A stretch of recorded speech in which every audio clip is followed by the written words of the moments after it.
have been called the most amazingly strange band.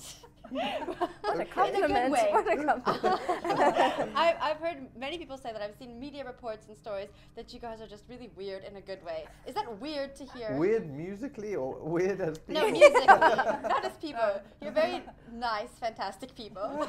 No, we're pretty weird as well.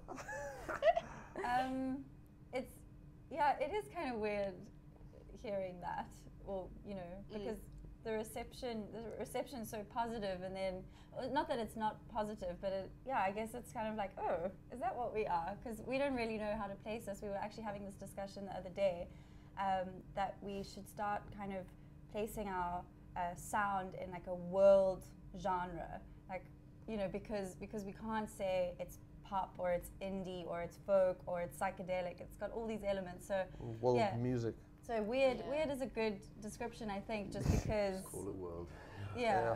Well, I think the strangeness comes from the element of like swapping a lot on stage and like the different like little percussion instruments we use and that kazoo and stuff. Yeah, and I think that we use a lot of like different influences in every song. Like we've got a song. And it seems as though the less broad people's knowledge and taste in music is, the more weird we are to them. You know what I mean? Yeah. So people are like, some people are like, yes, you guys are so free, you're such hippies on stage. And we're like, we're not hippies, dude. Yeah, we're like, it's a kazoo, like, welcome to the world. Like, this is an instrument you buy in shops.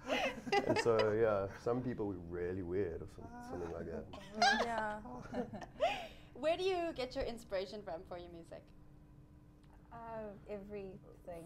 Yeah, everything. Yeah, I I wouldn't say like tangible inspirations are put into songs, just from what I've witnessed. I mean, like the girls are normally at hitting the writing process when it comes to like lyrics and things like that, but it's more of like a jam process, and if something starts sounding really good, we'll see how far it can go, and then if it works out, it's a song or something.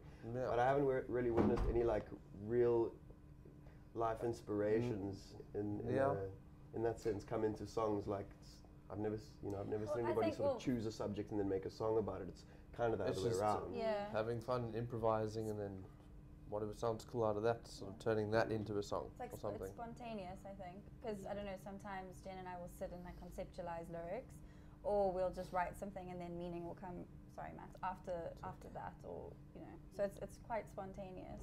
But in terms of musical influences, there's a couple of bands that we love, and we all have our own genre that we all have our own artists that we admire.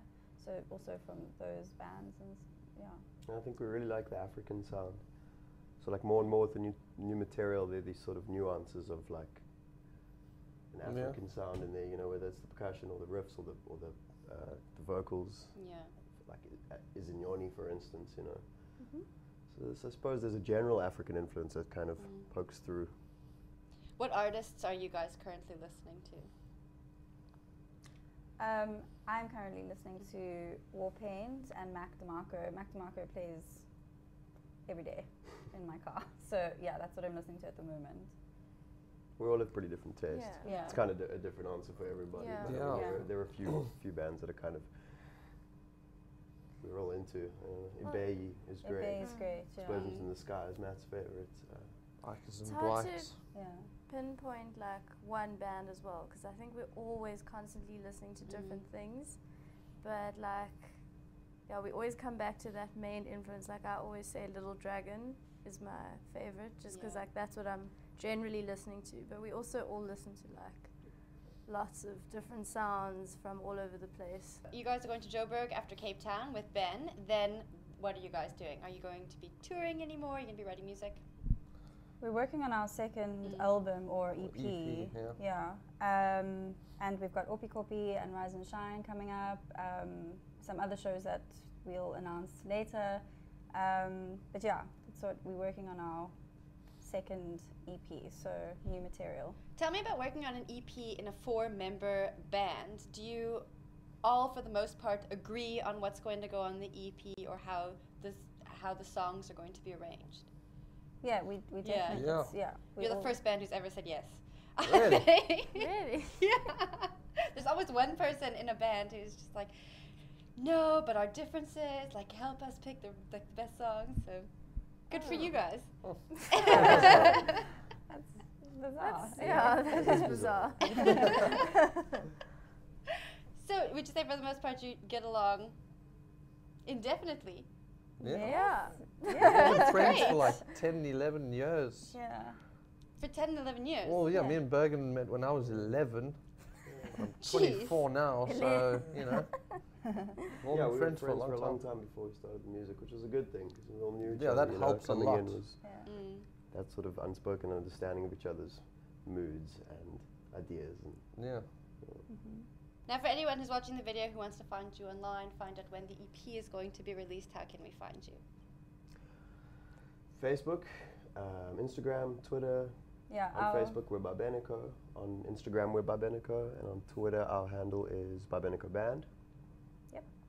And you can listen to us on SoundCloud, and you can buy Space Elephant, our album, on iTunes. And you can get it in Musica as And you well, can get it in the hard Musica. copy. And we got some videos on YouTube as well. Thank you. Yeah. Thank Thanks. you. Thanks. Thank you.